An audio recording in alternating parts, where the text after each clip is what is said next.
입술만이 아니라요, 눈빛도 사랑의 눈빛으로 다시 한번 고백하겠습니다. 진심으로 당신을 사랑하고 축복합니다. 진심으로 당신을 사랑하고 축복합니다. 아멘.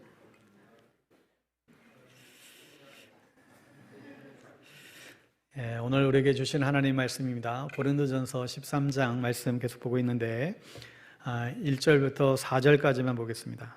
고린도전서 13장 1절부터 4절까지 말씀.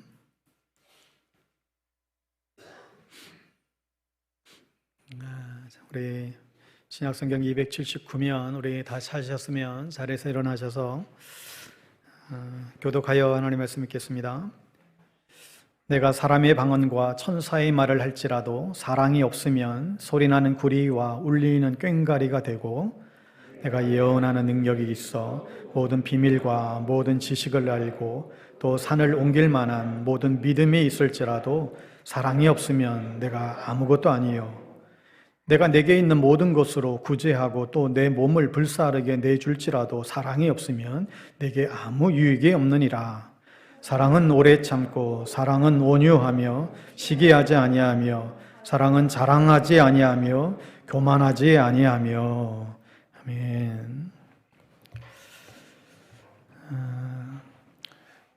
오늘은 우리 지난주 계속 이어서 러브스토리 두 번째 시간 오래 참음 주제로 하나님의 말씀 전하겠습니다.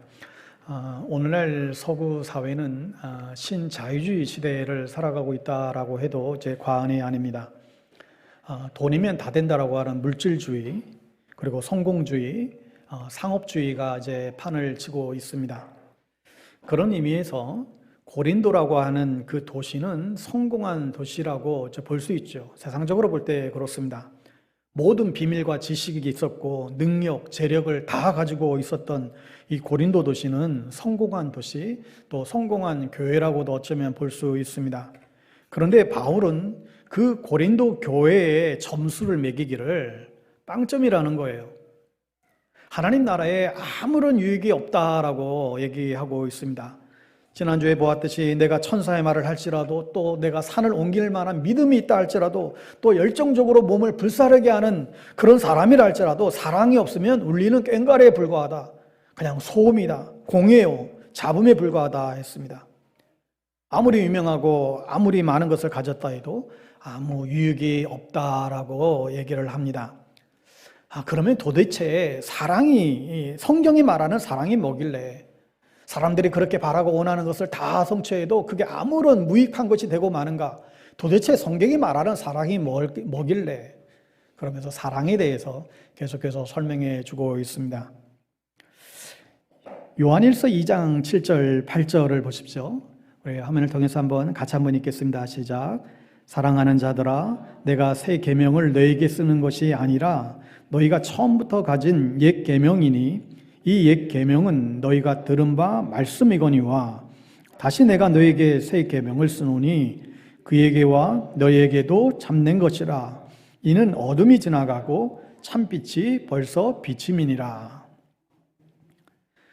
보니까 새 계명을 너희에게 쓰는 것이 아니라 지금 처음부터 가졌던 옛 계명을 말한다. 여러분 보시면 사랑이라고 하는 말이 이제 새로운 것이 이제 아니라는 거예요. 옛부터 있었어요. 사랑이라고 하는 말 우리는 많이 들어왔습니다. 모든 종교와 시대 불문하고 사랑하라는 말은 저마다 다 있습니다. 그런 의미에서 옛 계명이라는 거예요. 또 구약에서도 신명기 6장 5절에 너는 마음을 다하고 뜻을 다하고 힘을 다하여 주 너의 하나님을 사랑해라 말씀했죠. 또 레위기 19장 18절에서 원수를 갚지 말고 동포를 원망하지 말고 내 이웃 사랑하기를 내 자신과 같이 사랑해라. 여러분 구약에서도 이미 사랑에 대해서, 하나님 사랑, 이웃 사랑에 대해서 계속해서 언급하고 있습니다. 그런 의미에서 지금 신약에 와서 지금 사도 바울이 사랑하라고 말한다고 해서 이게 새롭게 들리는 것이 아니라 지금 옛 계명이라고 말하는 것입니다. C.S. 루이스의 인간 폐지라는 그런 책이 있습니다. 이 책을 쓰게 된 동기가 어떤 절대적인 가치나 그 진리를 거부한 채 그냥 자기 편한 대로, 자기 생각하고 싶은 대로 그렇게 살아가는 그런 그 당시에 그런 청소년들을 대한 아픈 마음을 가지고 이 책을 이제 쓰기 시작했습니다. 그러면서 다들 자기가 좋으면 좋다고 얘기하는 그런 상대주의적인 그런 가치관 속에서도 어느 종교든지 보편적인 그런 진리가 있다는 거예요. 예를 들어서 살인하는 건 굳이 배우지 않아도 살인하지 말라라는 것이, 살인하는 것이 나쁜 것이라는 것을 모두가 다 알고 있죠. 그런 의미에서 사랑한다라고 하는 것은 이제 옛 계명이라는 것입니다. 그러면서 사랑의 옛 계명의 두 가지 특징을 얘기하고 있습니다. 첫째는 호감이 가는 사랑이에요. 호감이 끄는 사랑, 이건 내가 좋아하는 것을 좋아하는 거예요.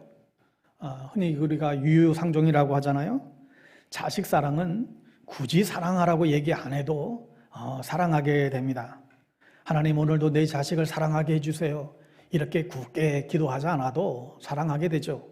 할머니, 할아버지가 손자, 손녀를 돌보면서 오늘도 정말로 내 마음에도 없는 이 사랑을 아이들에게 꼭 하게 해주세요. 이렇게 기도하지 않아도 저절로 이게 하게 됩니다. 왜냐하면 지 자식이랑 꼭 닮았거든요.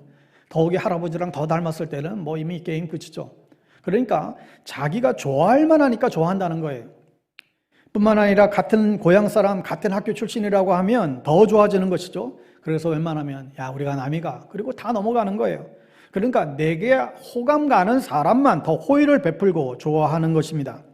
두 번째 특징은 피로에 이끄는 사랑이에요. C.S. 루이스는 인간끼리의 사랑은 그게 부부간의 사랑이든 또 남녀간의 사랑이든 아니면 후배간의 사랑이든지 간에 아니면 직장 동료의 사랑이든지 간에 이 사랑은 사실 들여다보면 서로 사랑하는 것 같지만 그 밑바닥을 보면 자신의 피로를 채우기 위해서, 자신의 피로에 의해서 그 상대방을 그 자신의 피로를 채우기 위해서 사랑한다는 거예요. 그러니까 그 밑바닥에는 어떻게 보면 굉장히 이기적인 사랑이 그 안에 내재되어 있다는 것입니다. 남녀가 만나서 교제를 하다가 결혼을 하고자 할 때에 내가 이 사람과 결혼하면, 우리 집안이 저 집안과 결혼하게 되면 어떤 이익이 있을까? 내가 이 사람과 결혼하면 어떤 이득이 나한테 돌아갈까? 그러니까 둘이 순수하게 사랑해서 결혼이 아니라 서로 계산기 들여다보고 나의 필요를 채워줄 수 있다라고 생각하면 결혼하는 것이죠. 그래서 이 호감이 가는 사랑과 필요에 의한 사랑은 굉장히 서툴력이 있습니다. 그래서 이 옛 계명은 어떤 상황이 오게 되면 이게 분명히 나쁜 거 알아요? 이거 나쁜 거 알면서도 때로는 살인을 하고 도둑질을 하고 사기를 쳐요. 왜요? 내 배를 채우기 위해서, 내가 좋아하는 것을 지키기 위해서. 이게 옛 사랑의 부작용이라는 것입니다. 그런 의미에서 이 옛 계명과 다른 새 계명이 필요한데, 그래서 오늘 서로 사랑하라, 이 새 계명에 대해서 언급하면서 그 첫 번째가 사랑은 오래 참는 것이다. 킹제임스 성경에서는 사랑은 long suffering, 오래 고통받는 것이다. 사랑은 고통스럽게 오래 지속되는 것, 이것을 견뎌내는 것이 사랑이다, 그렇게 표현하고 있습니다. 사랑은 오래 참고, 사랑은 오래 참고, long suffering, 긴 그 고난 속에서도 참으며 하나님을 바라볼 수 있는가? 그 긴 고통의 시간 속에서도 하나님을 바라볼 수 있는가? 이걸 우리에게 묻고 있습니다. 우리가 고린도전서 13장 찬양을 잘 알지요. 아주 오래된, 제가 아마 이거 중학교 1학년 때 처음 나왔던 것 같은데, 저희 담임 선생님이 서울대학교 나온 국어국문과 출신 선생님이었어요. 근데 이 크리스찬도 아니었는데 툭하면 이거 와서 부르라고 했던 기억이 있습니다. 사랑은 언제나 오래 참고, 사랑은 언제나 온유하며, 사랑은 시기하지 않으며, 자랑도 교만도 아니하네. 우리가 이 찬양 잘 알잖아요. 여러분, 그런데 누군가가 이 노래에다가 사랑 대신에 자기 이름을 넣어서 부르자는 거예요. 성지는 언제나 오래 참고, 성지는 언제나 온유하며, 성지는 시기하지 않으며, 자랑도 교만도 아니하며. 여러분, 그런데 이 노래를 누가 자신 있게 부를 수 있을까요? 성지는 오래 참고, 여기서 막혀버려요. 성진은 오래 참고 개뿔이죠. 내가 언제 오래 참아요? 응? 첫 마디부터 넘어가지 못해요. 얼마나 오래 참았나? 한 번, 두 번? 사랑은 오래 고통스럽게 참는 것이다. 과연 우리는 얼마나 오래 참았나? 우리는 몇 번 참아야 오래 참는 것인가? 그러니까 여러분, 이 사랑이라고 하는 것이 참 쉬운 게 결코 아닙니다. 사랑은 쉬워 보여도 막상 사랑처럼 어려운 게 없어요. 그래서 사랑은 오래 참는 것이다. 그래서 오래 참을 줄 모르면 사실 사랑할 줄 모르는 거예요. 아무리 사랑한다고 해도 오래 참을 줄 모르면 사랑할 줄 모르는 것이고, 그리고 사랑하지 않는 것이다 얘기할 수 있습니다. 그냥 한두 번 참는 것이 아니라 오래 참으라고 말씀해요.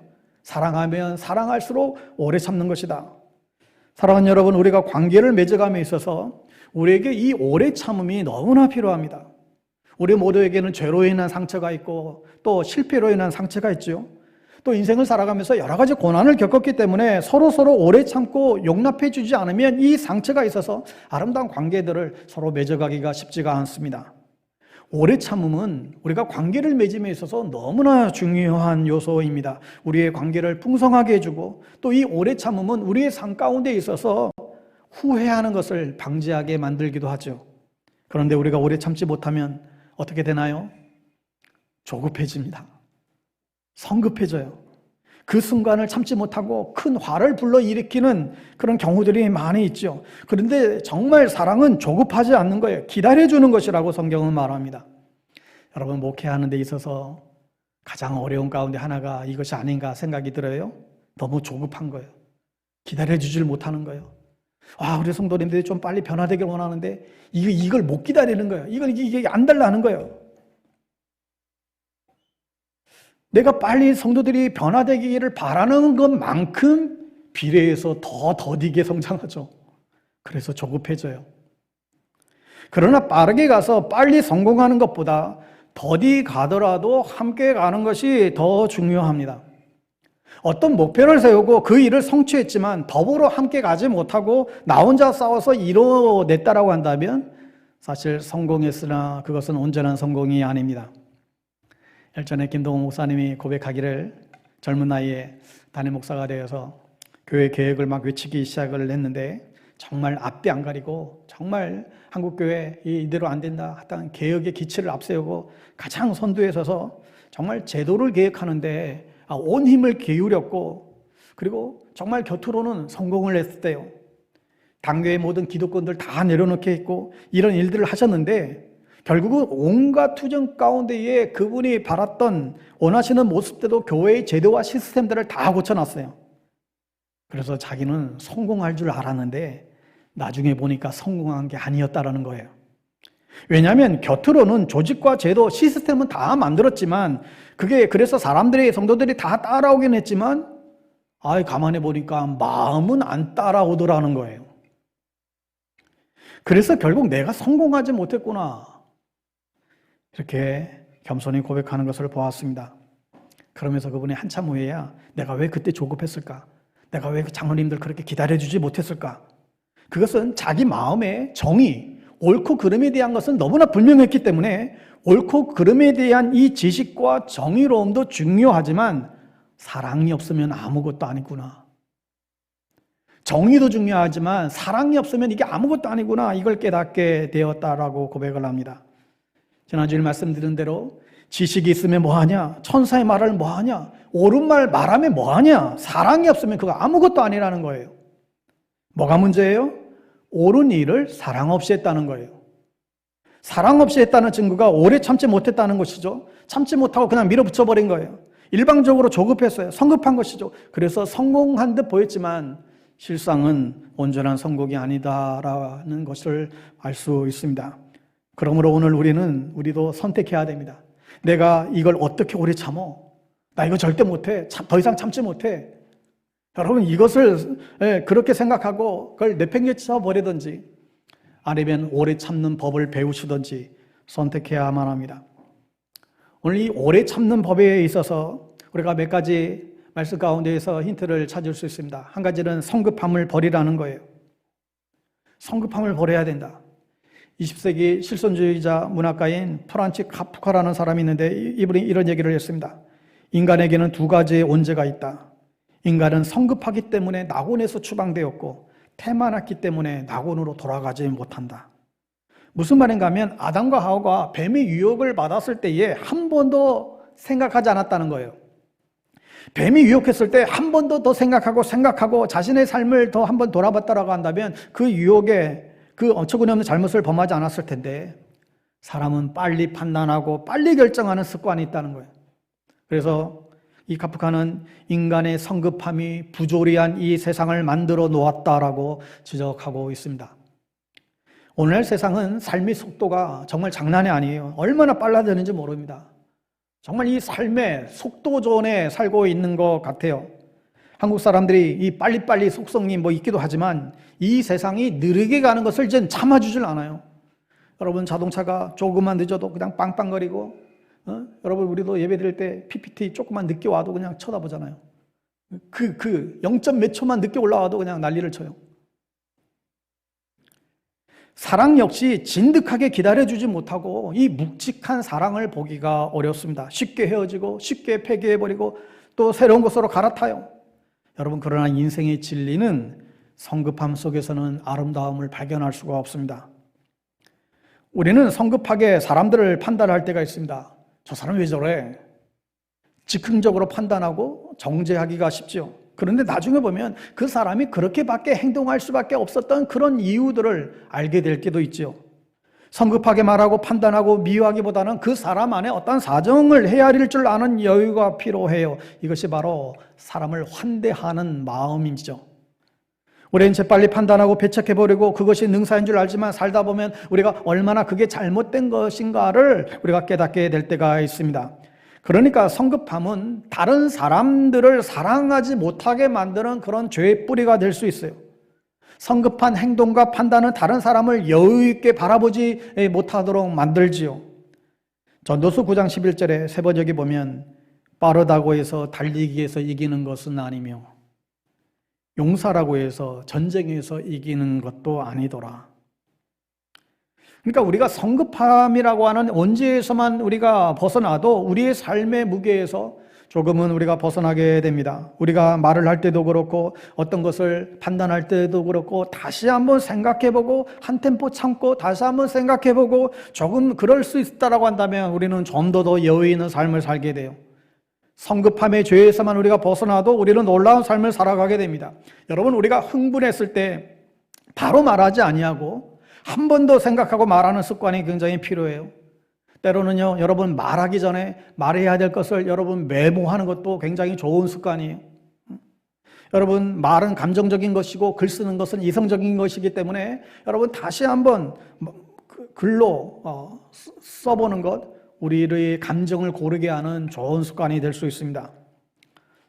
어느 교회 담임 목사님이 그 아들이 귀를 뚫었다고 해요. 귀를. 담임 목사 아들이 청년인데 귀를 뚫었다는 거예요. 당시만 해도 연예인들이나 했던 좀 오래된 얘기인데, 목사 아들이 귀를 뚫고 귀걸이를 달고 다니면 상식적으로 교회에서 얼마나 이제 눈총을 받겠어요? 수근거리고 욕하는 사람들도 있을 거예요. 온 집안이 다 욕먹겠죠. 근데 이 목사님이 둘째 아들이 귀 뚫었다는 얘기를 듣고 화가 확 치밀어 올랐지만 다시 한 번 더 생각했다는 거예요. 그럴 수도 있지. 내가 목사지 아들이 목사인가? 한 번 더 참고 오래 생각하고 내가 얘기해야 되겠다 마음 먹고는 그 아들에게 호통치지 않고 한 2달 동안 생각해보고 다시 얘기하자, 그렇게 얘기를 건넸대요. 그런데 그 후로는 그냥 자연스럽게 이 문제가 그냥 사라졌대요. 그냥 풀린 것이죠. 2달 동안에 귀걸이를 하고 다녔는데 이 애가 자신의 신앙생활에 아무런 영향이 없더라는 거예요. 아무런 영향을, 귀 뚫렸다고 해서 그게 본인의 신앙생활에 아무런 영향을 주지 않더라는 거예요. 한 번은 귀걸이를 한 채 청년부 예비 시간인데 대표 기도를 강단에 나와서 하는데 귀걸이를 하고 눈물을 흘리며 기도하는 모습이 사진이 찍혔어요. 그게 이제 교회 홈페이지에 올려졌다는 거예요.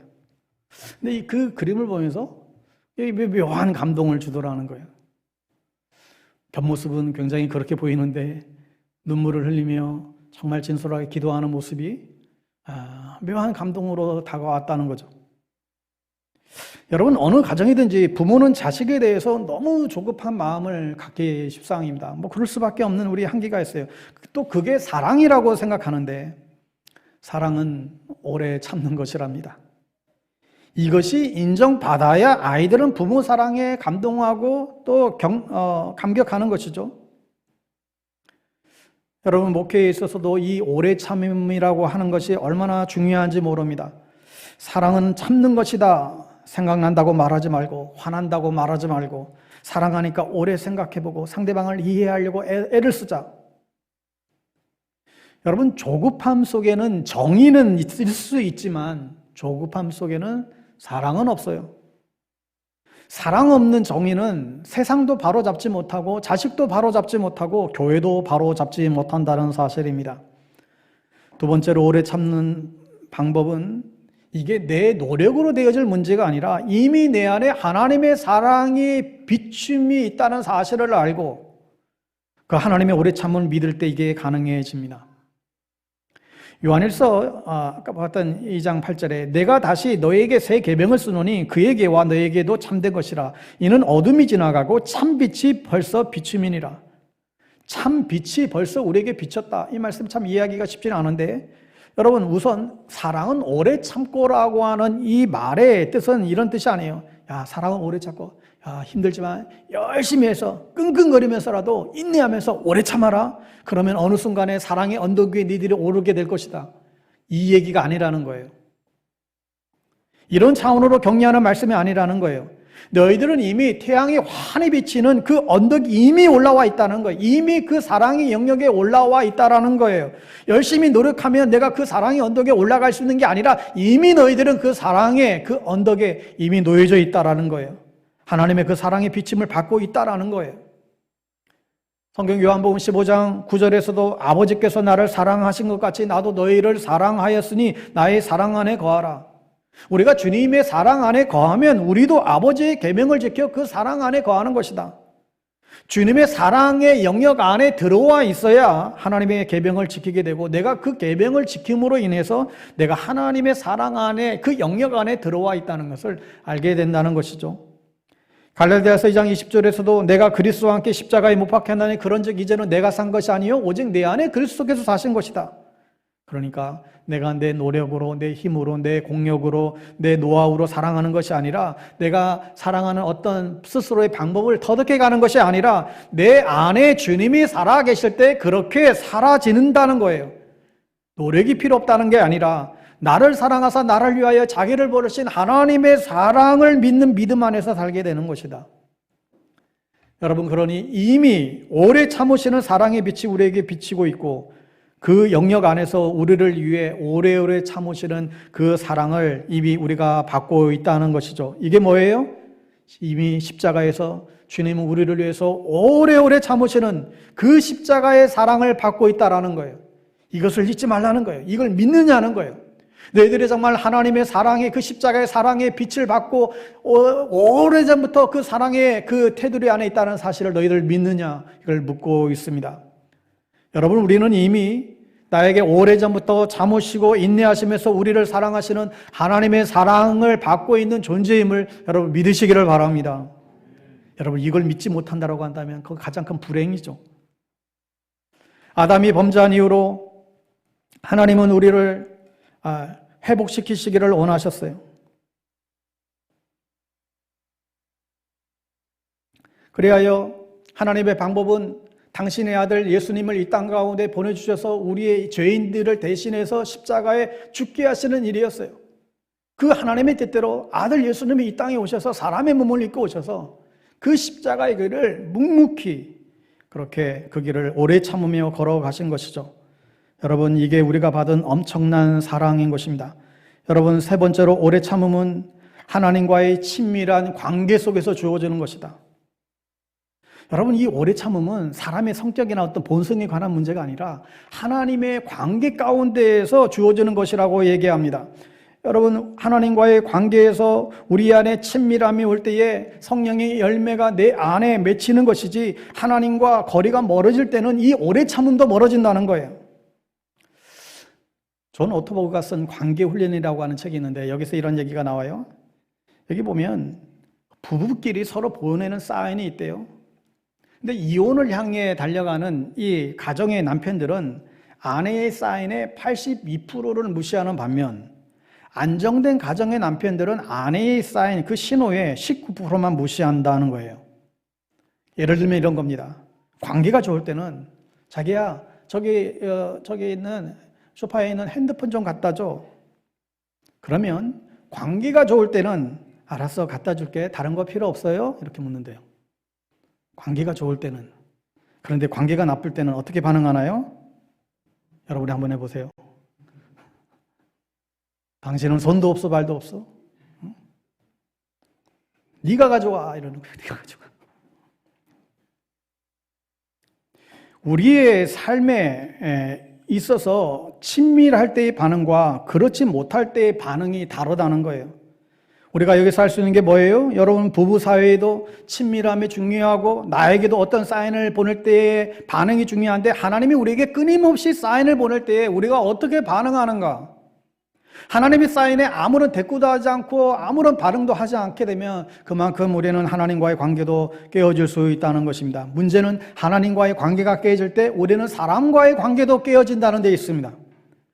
성경은 끊임없이 우리 인간들에게 다가오셔서 초대하고 있죠. 여기에 어떤 사람은 응답하기도 하고 어떤 사람은 이것을 부인하기도 합니다.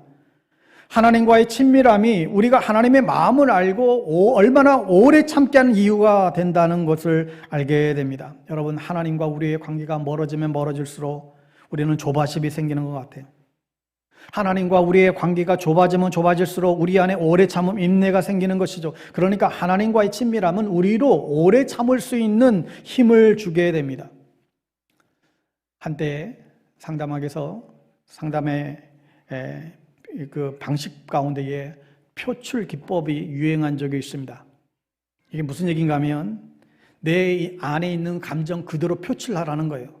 내 안에 있는 감정 꿍하게 숨기지 말고 감춰두지 말고 그거 표출하라는 거예요. 속된 말로 그 표출 안 하면 똥 된다, 이런 얘기예요. 그 표출해야 된다. 화가 날 때는 화를 내고 남편과 아내에도 자신의 감정을 다 표출해라.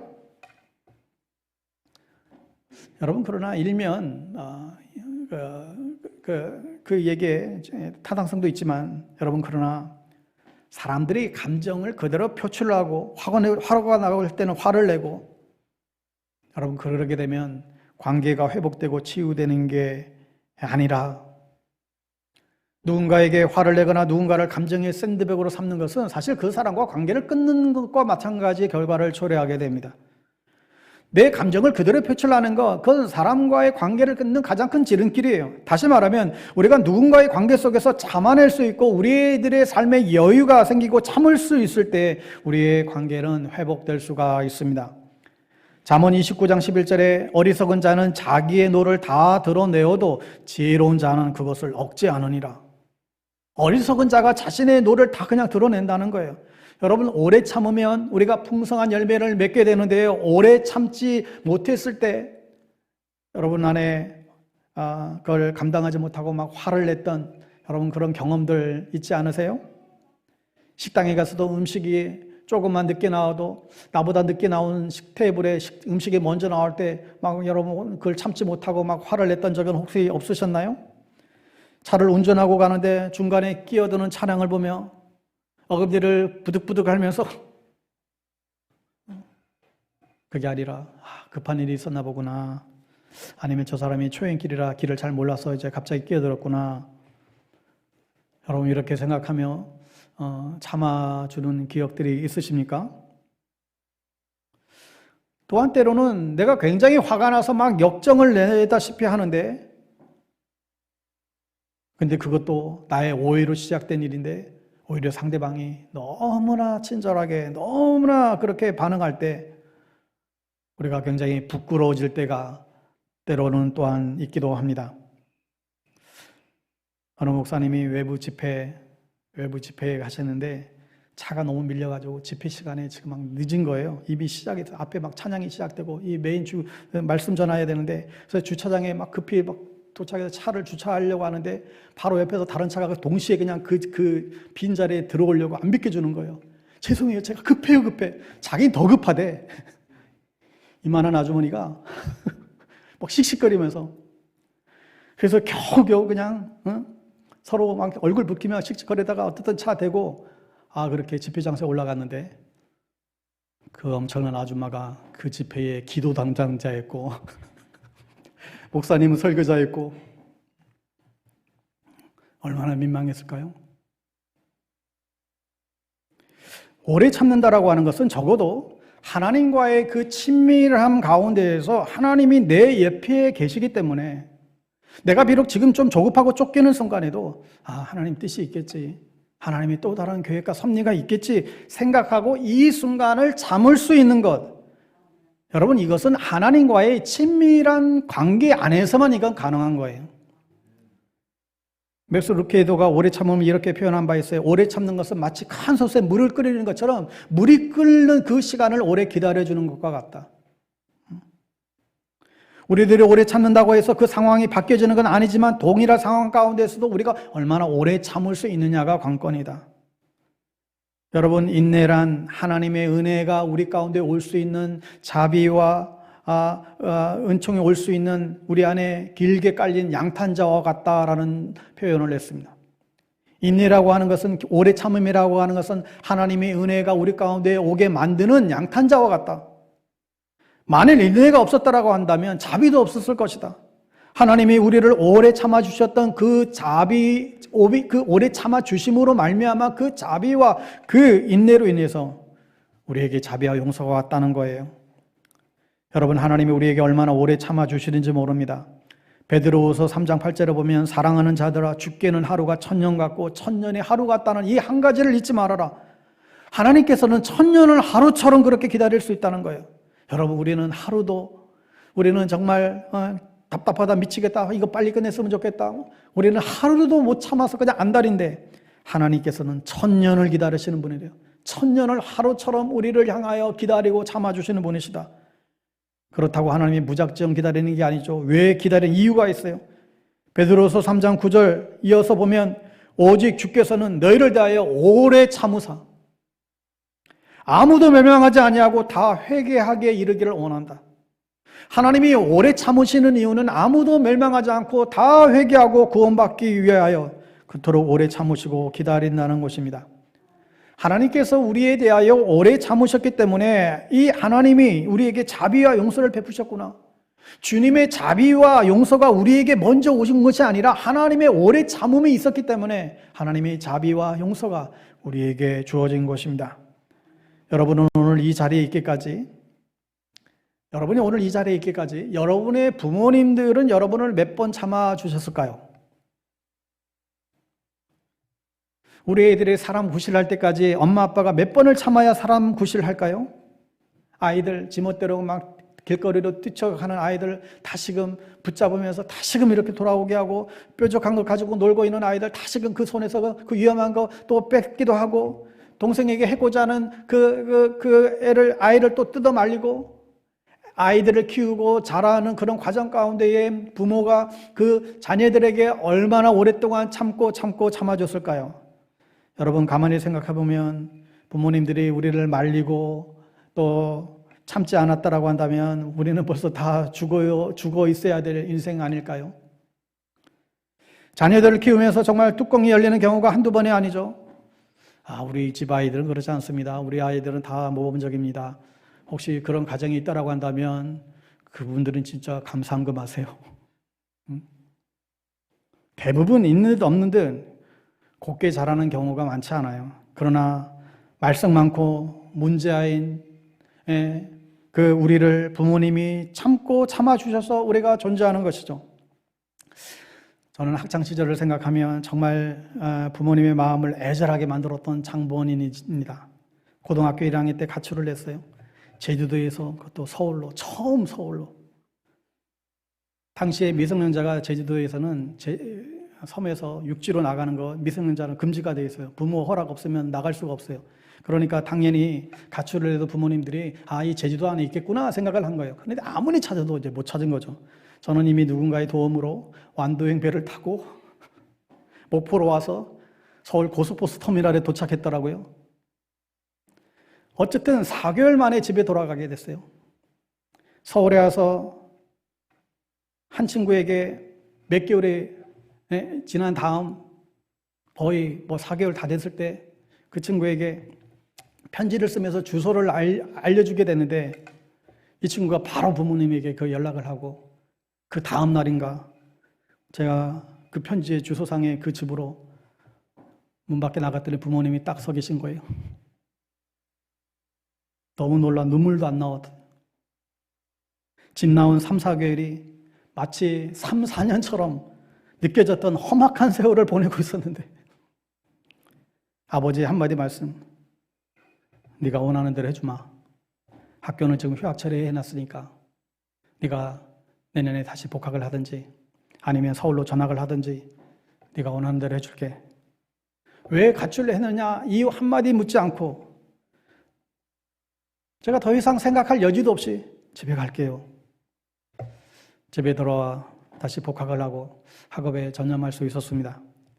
집 나가봐야 고생이라는 거 뻔히 안 것뿐만 아니라 그 짧은 가출의 경험이 제 인생을 바라보는 시각을 확 바꿔놓았어요.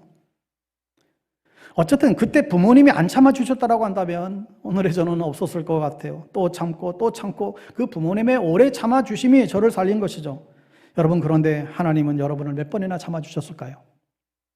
하나님은 우리를 얼마나 참아주셨을까요?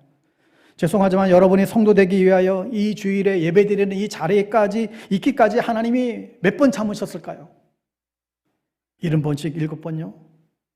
아니에요. 셀 수도 없을 만큼 우리를 참아주셨어요. 셀 수 없을 만큼.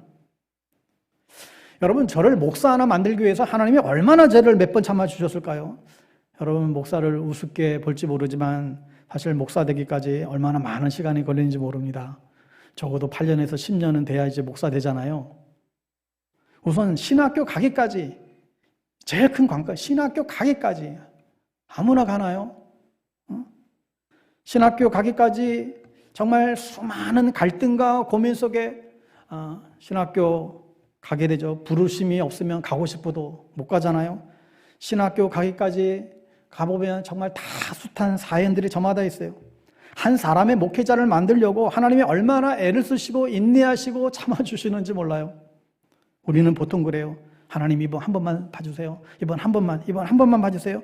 그래가지고 겨우 살았는데 우리는 한 번만 봐준 줄 알아요. 여러분, 그러나 그게 아니죠. 셀 수도 없이 끊임없이 정말 하나님 배알도 없이 우리를 또 봐주고 또 봐주는 거예요. 한 번만 봐줄게요. 다시는 안 그러지 말아라. 그런데 이게 수없이 수백 번, 수천 번 우리에게 하셔서 오늘 우리가 여기에 있는 것이죠. 하나님 우리에게 너희들 이거 하나만 주고 협박해서 우리를 이 자리에 있게 하지 않으셨어요. 오래 참으시면서 오늘 우리를 이 자리에 세워주십니다. 하나님의 인내가 저와 여러분의 그 열매라고 생각하게 됩니다. 하나님께서 이렇게 말씀하실 것이죠. 자, 봐라. 내가 그토록 오래 참았더니 너희와 같은 예배자들이 나오지 않았니? 그러면서 우리에게 오래 참으라고 인내하라고 말씀하는 것입니다. 그것이 하나님께 기쁨이 되고 또 우리는 다 행복해지기를 원하시는 것이죠. 그런데 우리는 자칫 신앙생활을 어떤 룰을 지키는 것이 신앙생활에 착각하기가 쉽습니다. 오래 참는 것도 어떤 룰을 지키는 것이라고 생각하는 것이죠. 여러분, 그러나 이것은 어떤 법의 영역이 아니라 사랑의 영역이에요. 그래서 이미 사랑의 그 비침을 받고 있는 우리들에게 그 사랑을 살아내는 자가 되라고 말씀하고 있습니다. 그러니 주님과의 사람 만남의 관계가 먼저지 어떤 그 룰을 지키는 것이 우선이 아니라는 것입니다.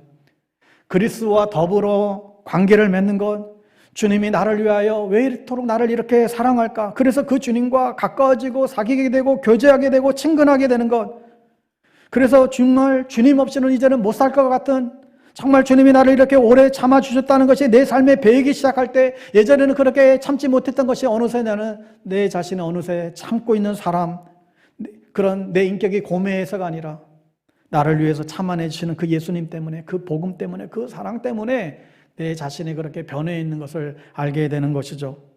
그래서 여러분, 죄의 유혹을 이기는 하나의 방법이 이거예요. 죄의 유혹을 이기는 방법. 엄청난 죄의 유혹이 올 때 어떻게 이겨내는가? 여러분, 그 뒤에 반드시 관계를 생각하세요. 내가 이 죄를 범함으로 인해서 내가 사랑하는 사람들과의 관계가 어떻게 되는가? 여러분, 그거 한번 생각해 보세요. 내가 이 죄에 빠짐으로 인해서 내가 내 사랑하는 아내가, 내 사랑하는 자녀를 생각하고, 무엇보다도 나를 위해서 십자가에 죽으신 그 예수님의 그 사랑을 생각하고 그 관계를 생각하라는 거예요. 내가 죄에 빠짐으로 인해서 내 사랑하는 사람들이 도리어 고통을 받고 아무 그 고통이 커진다라고 한다면, 내가 죄악에 빠질 때마다 내가 사랑하는 사람들의 눈에서 피눈물이 난다라고 생각한다라고 한다면, 우리는 이 법을 어기는 순간에 사랑하는 사람들이 고통을 당하는구나, 이거 생각할 때 우리는 그것을 멈추게 될 수 있습니다. 여러분, 오늘도 나를 위해서 참고 계시는 주님을 인식할 때 죄를 멀리하게 되는 것이죠. 여러분, 진짜 그렇습니다. 여러분도 한번 해보세요. 이건 법의 영역이 아니라 사랑의 영역으로 가능한 것입니다. 그러니까 사랑은 오래 참고, 이것은 옛 계명이 아니라 새 계명으로 접근해야 돼요. 이미 우리를 향해서 사랑의 빛을 비춰주시는 그 하나님의 그 오래 참으심의 그 사랑을 아는 사람들, 그래야 그 사랑으로 오래 참음을 기억하라고 우리에게 말씀해 주고 있습니다. 사랑하는 여러분, 오래 참는다라고 하는 건 정말 너무너무나 쉽지 않은 이야기입니다. 하지만 다시 한번 여러분 안에 나를 위하여 오늘도 끝까지 참으시고 기다려주시는 그 하나님의 오래 참으심을 우리가 기억하시기 바랍니다. 여러분이 무너질 때마다, 여러분이 넘어질 때마다, 여러분이 좌절할 때마다 다시 한번 뒤를 돌아다 보세요. 그 뒤에는 여전히 지금도 여러분을 위해서 십자가에 매달리셔서 지금도 오래 참고 계시는 그 주님이 십자가에 계세요. 그 주님을 우리가 생각한다면 오늘도 다시금 우리가 용기를 내어 그 주님이 원하시는 그 자리에 우리가 오를 수 있게 되리라 분명히 믿습니다. 기도하겠습니다. 하나님 아버지, 우리의 힘으로는 오래 참을 수 없는 저희들인데 하나님의 십자가의 사랑이 우리 안에 가득하여 비로소 우리도 오래 참고 또 사랑할 수 있는 그런 존재가 되었음을 고백합니다. 주님이 나를 향한 이 오래 참음 잊지 않게 해주시고, 그 오래 참음으로 또 다른 영혼들을 오래 참고 또 그렇게 사랑으로 나아가는 저희들의 삶이 되어줄 수 있도록 은혜를 더하여 주옵소서. 예수님의 이름으로 기도합니다. 아멘. 우리 찬양 드리겠습니다.